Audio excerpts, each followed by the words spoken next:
Okay, so, all right, I just want to say one thing. It's kind of hard to be really funny in another language, but I'm really hilarious in English. Okay, so we're going to just do this and pray for the next. Okay, so once upon a time, it took me 2 days to turn 40 by CHER. All right. So it was the night of May 19th, and I was at my favorite club, Heartbreak, and I was with my best friend, Polly. And we were sitting there in these kind of red leather banquette things, you know, that kind of go in a half a circle and they're flat and then there has a big thing there. So we were kind of sitting on the big thing and we were kind of perched. And my dress was up to here and my shirt was down to there. And all I kept thinking was, oh my God, you're 40 and you're still so hot.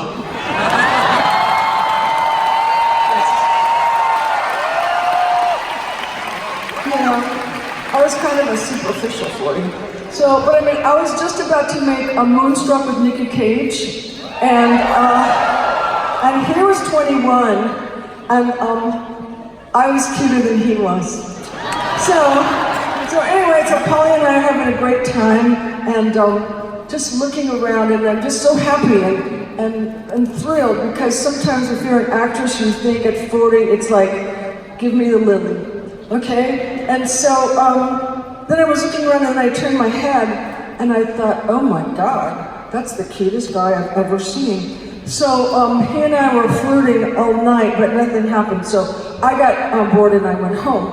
And I was staying at my friend's beautiful hotel, and it was just amazing. And my friend had just gotten out of jail is the short one and prison's the long one.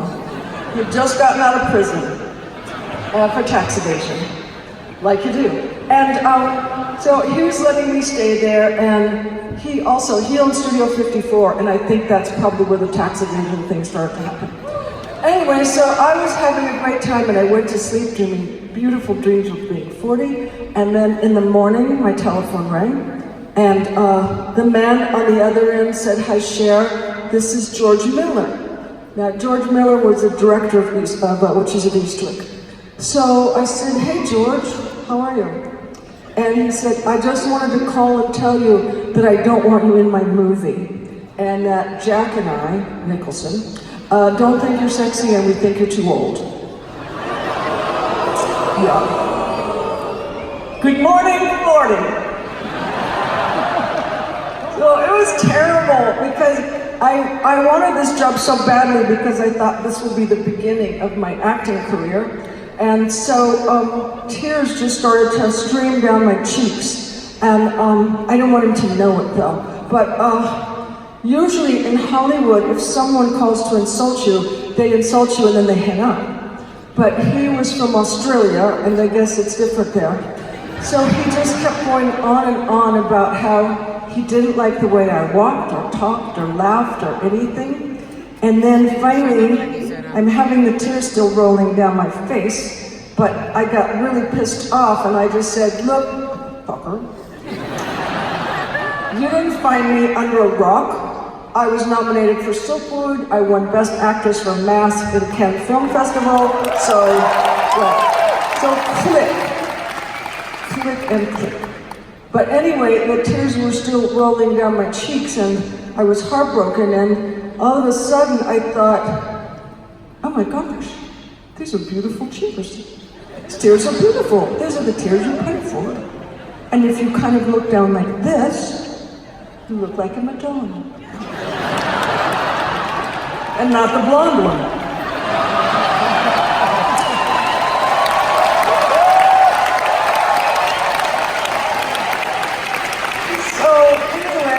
Moment where everything's streaming like that, my kids come in with my cake, and 2 bellboys because it's a big cake. And so my kids come in and they look at me and they go, Mom, you're crying. Mom, why are you crying?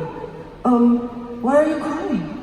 And I thought, oh God. Okay, well because sometimes when you're a woman, a young woman, and you're really happy, and you're just overjoyed, sometimes you just cry from happiness.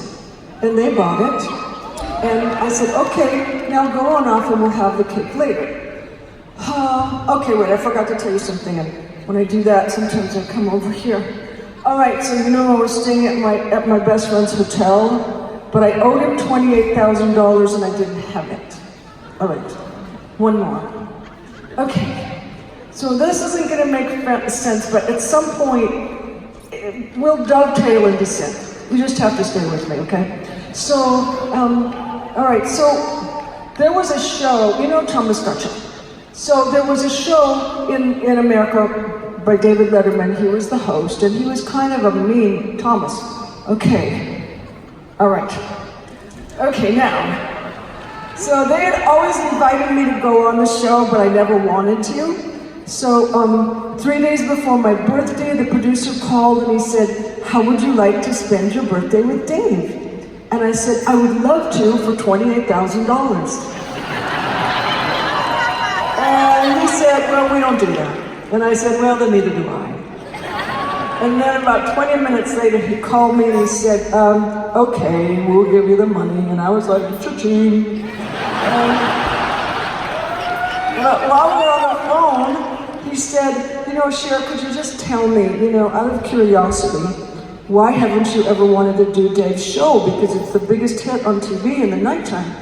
And I said, "Well, because David is very smart and he's very funny, but sometimes if he doesn't think a guest is kind of up to his level, he can be kind of an asshole." So the producer agreed with me and we hung up. So it was the night of my birthday and Dave was sitting here and I was sitting here and he was being funny and I was being funny and he was being funny and I was being funnier. And then out of nowhere he said, "So tell me, Cher, why haven't you ever wanted to come on my show?" And my mind exploded because in those days you weren't allowed to say any bad words. So I didn't know what I was going to do because I knew if I lied he would know it, and I was just like, oh my God, and my mind is going rapidly and rapidly and I'm trying to think, and out of my mouth all of a sudden because I thought you were an asshole. And it was like, oh please come back, words, come back. But they were out there, and he said he was traumatized for 5 years. And I think he was. Anyway, so we became kind of friends, and on my birthday, he sends me cards, and he writes little things, sentiments, very lovely sentiments in script.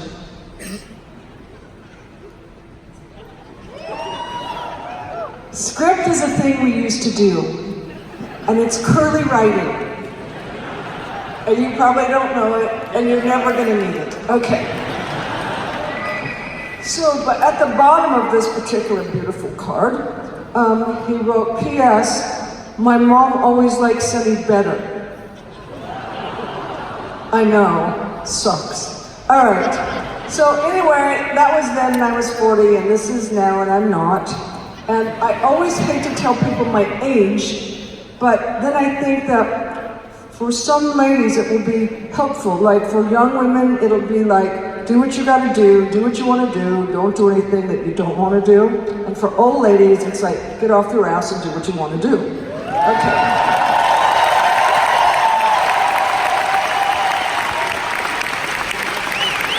And for guys, you're on your own. So anyway, sometimes I wonder if you guys, like every time I tell my age, people clap. And I wonder if it's because they're happy that I'm still alive, or surprised. And sometimes I think it might be because my costume still fit. So,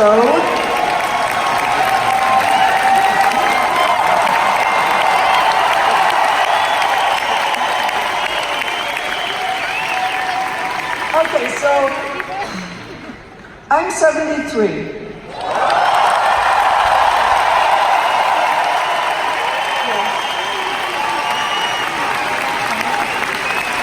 I just want to just kill myself when I say that. And I hate women who say, "Oh, I've found myself. I'm older, but I know who I am, and I'm very happy and content with that." Bullshit. Okay? I never met a woman who was that happy. All right, so before we have to start this extravaganza, But before I go, I just have one question to ask you, and that is, what is your granny doing tonight?